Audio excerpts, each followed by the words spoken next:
Today we are going to present to you the latest events and happenings in the MMM global community. To all our viewers around the world, this is MNC. Two gatherings from MMM East Africa open our Events Roundup this week, followed by another two from MMM Philippines, and one each from MMM Nigeria and MMM Republic of South Africa. While our MMM Gives Back features two charity events last July from South Africa. Then in our Featured, we will talk about Bitcoin fast becoming a payment option to buy products online.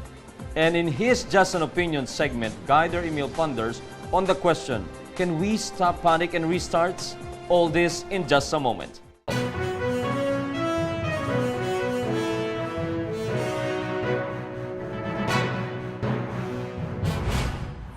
We kick off this week's roundup with a 3-day MMM event organized by Guider Rejoice Ndlovu last May 25 to 28 at the small township of Jahunda in Gwanda, Zimbabwe.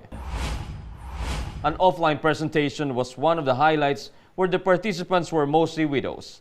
Guider Rejoice shared with them how MMM works and the ideology it promotes. New Guiders Limokani Dube, Simugail Simbanda, Situkail Ondlovu, Arthur Mushigwa and Lucia Mapala were also present to support him and show their commitment in advancing the MMM community in Zimbabwe. Aside from the presentation, they went from house to house around Uganda as part of their campaign to make people aware of the MMM community and what it can do to help them. 4 days after Guider Rejoice event in Gwanda, Guider Reynard Kube also organized an offline presentation last June 1 at the Silas Conference Center in Bulawayo, Zimbabwe. In his opening speech, this young Guider told his attendees that MMM East is not closing down and pointed out that the negative things happening to other MMM sites are but things they can learn from. He also stressed that for the community to grow, it is important to generate new members and actively provide help. From there, he went on to explain in details what the MMM ideology is, how its system works, legalities, and the importance of participating only with spare funds. Before the program ended, he gave his attendees time to ask questions so they go home equipped with full understanding of the MMM community. On the same day, Guider Reynard has his presentation. A team of Guider from MMM Philippines led by Guider Angelito De Leon Jr. had an offline event too for the people of Bolinao, Pangasinan. They started at around 3 p.m. by showing the attendees videos of previous big offline and charity events of MMM Philippines. Then they discussed next topics about the MMM community and its ideology, followed by Bitcoin and how it is used to provide help in the community. Another MMM offline event that happened in the Philippines was organized by Guider Lawrence Viralo on the 10th of June in Rizal, Tacloban City in the island province of Leyte. Tacloban City was the hardest hit area during Typhoon Haiyan onslaught on November 2013. Together with other Guiders, Guider Lawrence presented to his audience what MMM is, its rules and ideology. They also showed steps on how to register, provide help, and get help.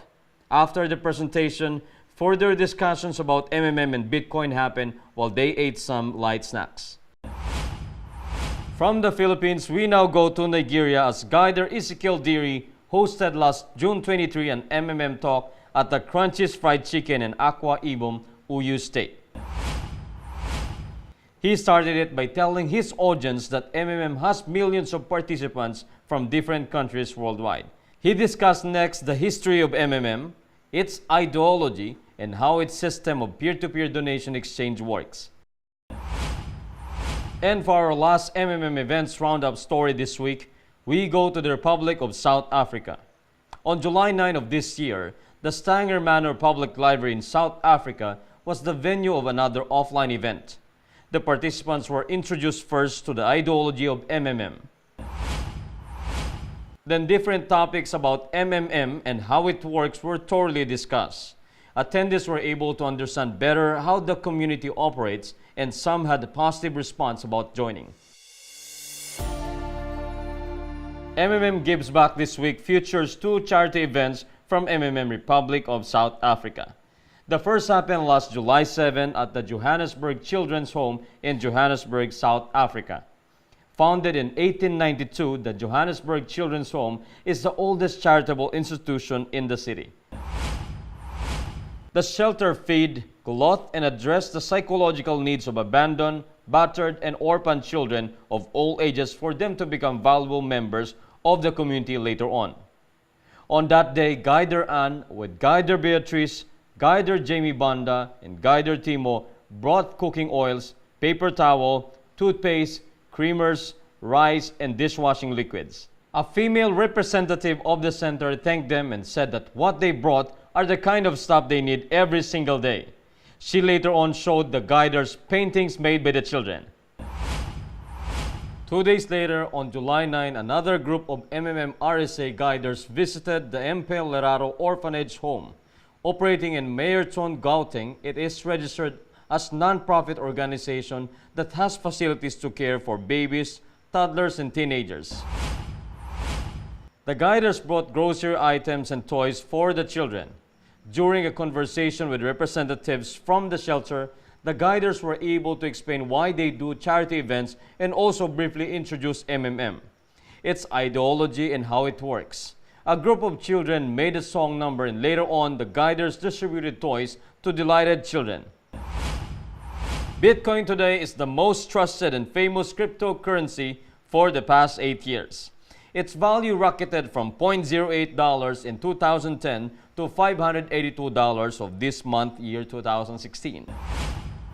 More and more merchants are accepting Bitcoins now, and some of these are from eBay, Amazon, Target, CBS, WordPress.com, Subway, Victoria's Secret, PayPal, Expedia, Home Depot, Kmart, Sears, and the Apple App Store. Bitcoin is also used in our MMM community for sending and receiving donations. Hello again to all the viewers out there. How are you doing today? My name is Emil and welcome to Just My Opinion. I'm so excited for today's topic because this one came from one of our MMM participants who's an avid fan of Mavro News channel. He decided to just make her anonymous and I really respect that. Her question was, can we really stop panic and restarts? Very deep question, right? Well, I guess she's belong in a country where they already experience pause mode and restarts. That's why she decided to ask this particular question. Well, to be honest, I'm quite hesitant to cover this topic, but for the benefit of the majority, I will share my opinion that I think will really help thousands of participants with the same question. First, let's talk what is panic, by the way.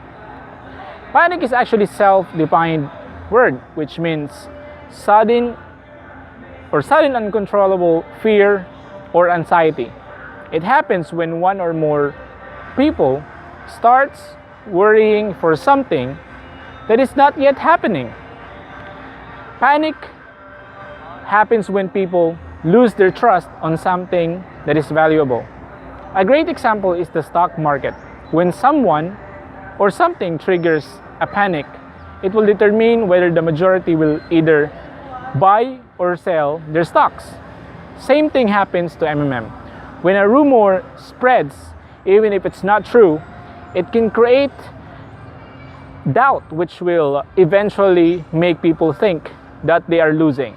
In MMM, when panic is there, people tend to withdraw all their Mavros all at the same time. And before we knew it, in the next morning, either the system is on pause mode or it will restart. So, from here, we can actually see that the biggest contributor to panic is fear. Fear of what? Fear of uncertainty, fear of failure, fear of losing. Do you realize that panic is actually the weakness of every financial organization, not only of MMM? In fact, banks and insurances will do all they can just to stop any panic attacks on their clients. Now, it's also possible with MMM. Can we really create a system that is free from panic and restart? My opinion is yes. It is very possible and it can only be done when there is cooperation and harmonious relationship among members, guiders, and the administration team. Guiders must learn how to calm their members when they feel that there is a potential hazard of panic. And as I observe, a great guider and leader will show loyalty and cooperation during tough times while